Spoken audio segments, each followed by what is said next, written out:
UFO Channel.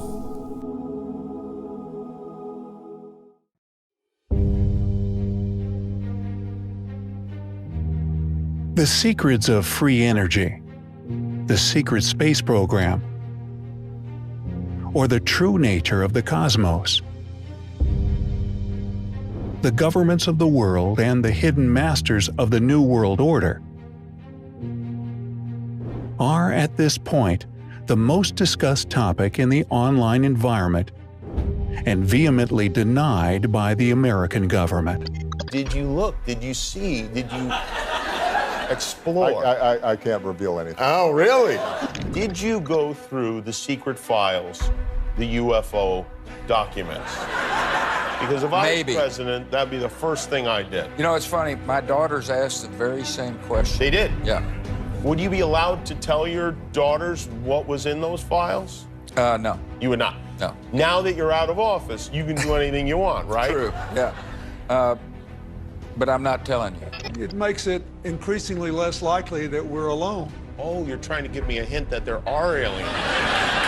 No, I'm trying to tell you I don't know. But I would like us to go into those files and hopefully make as much of that public as possible. If there's nothing there, let's tell people there's nothing there. What if there is something there? Well, if there is something there, unless it's a threat to national security, I think we ought to share it with the public. The aliens won't let it happen. You reveal all their secrets. They exercise strict control over us. As we all know, the media, still in the hands of the global evil elite, do not sweat any words about the existing technologies it owns that could pull mankind away from the crisis, but also from the fossil fuel age and the provision of free energy to mankind, thus making an enormous leap in the evolution of civilization.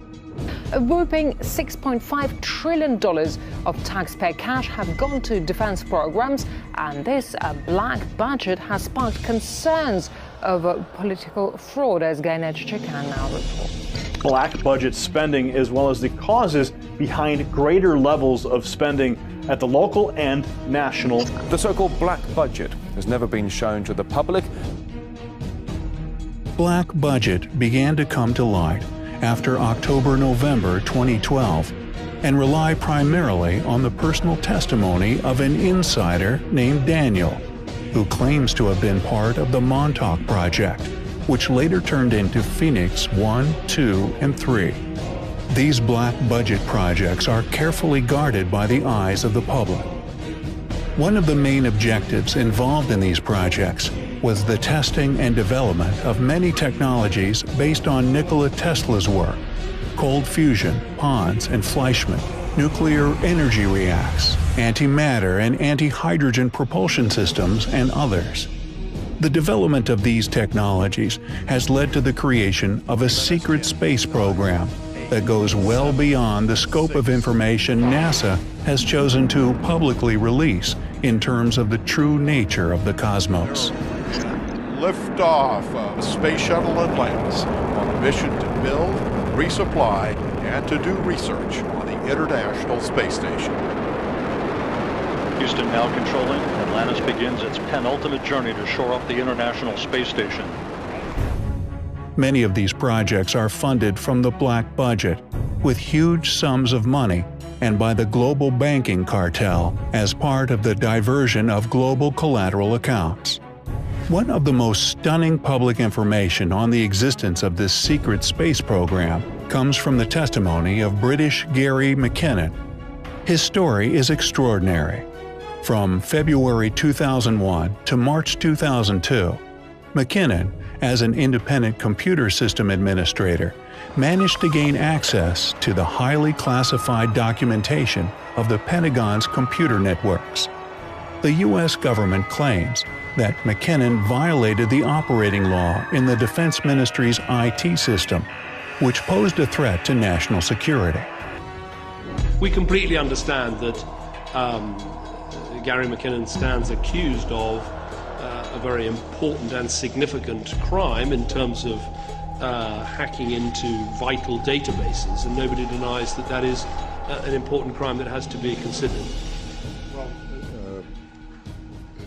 One of the things that David and I discussed was the increasing challenge that we're going to face as a consequence of the internet and the need for us to cooperate extensively on issues of cybersecurity. The first thing was documentation.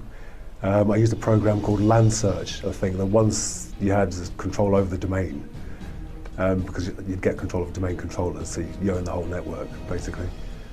And Land Search could actually search all the files and folders on every machine.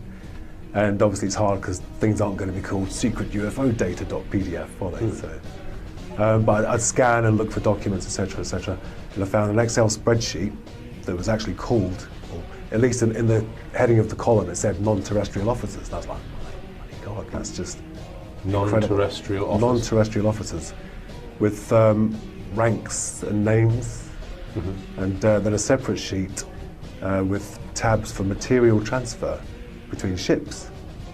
And these were, I mean, I don't remember the names now. It's a long time ago. A lot of people give me a hard time for not remembering the names and stuff, but it was a long time ago. Right. But non-terrestrial officers, I thought, well, it must be, let's try and cut out all the possible conventional explanations first. I searched for that term, it was nowhere. It was nowhere at all. Now if you search for the term, you only find links to me and stuff that I've said. Right, I see. So it wasn't a standard thing in the military at all. Right. So I took that to be, they must have a secret space-based. The government tagged McKinnon as hacker and cyber terrorist. Over the years, the U.S. government has demanded the extradition of McKinnon from England.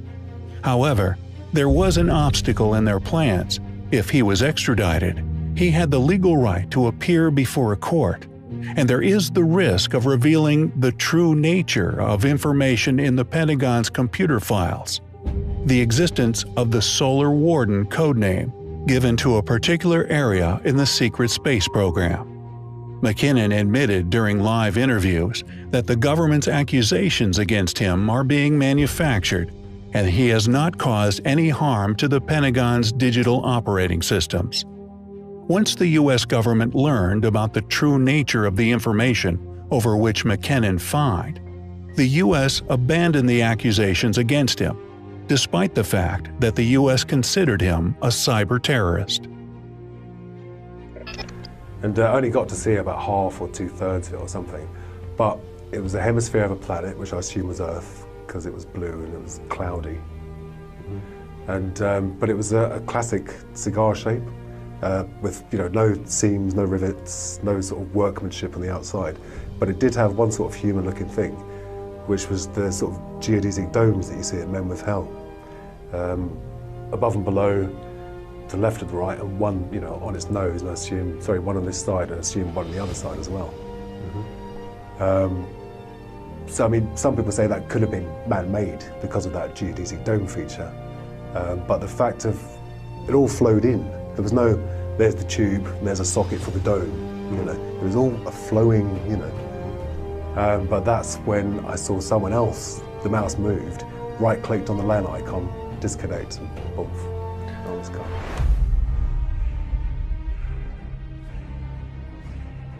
If these black-budget technologies were released in the world and properly funded, in a generation or even less, we would see the complete end of fossil fuels, oil, coal, natural gas, and even nuclear energy that would be replaced by Tesla electromagnetism, anti-gravity and anti-hydrogen systems, and much more.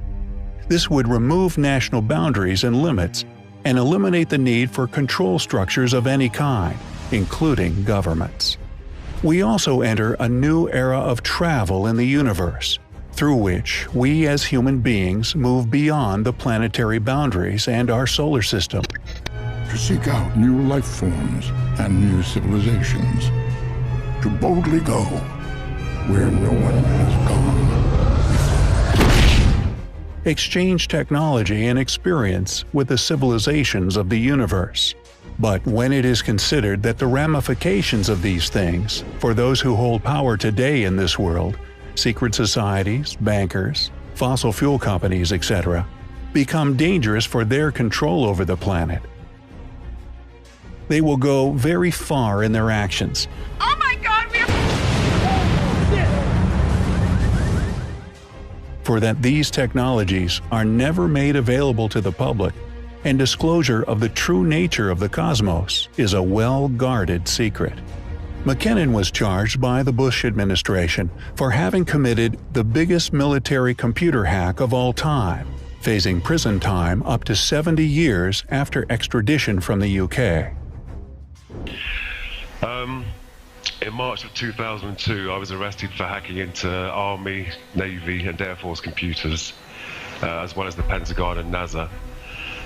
The arresting officers from the National High-Tech Crime Unit, which is now part of SOCA, the Serious Organised Crime Agency, told me that I'd probably do 6 months community service. This turned out to be a highly inaccurate prediction. My arresting officers went to Washington and met with some top brass to discuss my case, and also to illegally hand over my hard drive to US authorities, which they're still in possession of.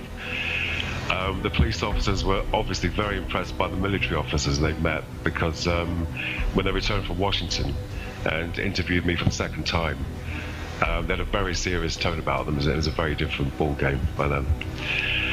The second interview was in the summer of 2002, in August, I think. And in November of the same year, the US authorities announced that they intended to extradite me to stand trial in America. And on paper, at least, I was facing 70 years in jail, which was a far cry from 6 months community service. However, trying McKinnon in an open court would involve his testifying to the above classified facts, and his attorney would be able to subpoena government officers to testify under oath about the U.S. space fleet. We'd like to ask for your input. Share your opinion and expertise with us in the comments after watching the video. If you're a subscriber, you'll always get a heart from us as a small thank you, and we'll pin your important post to the top where everyone will read it first. Just make sure you've already subscribed, like the video, and mention both at the beginning of your comment.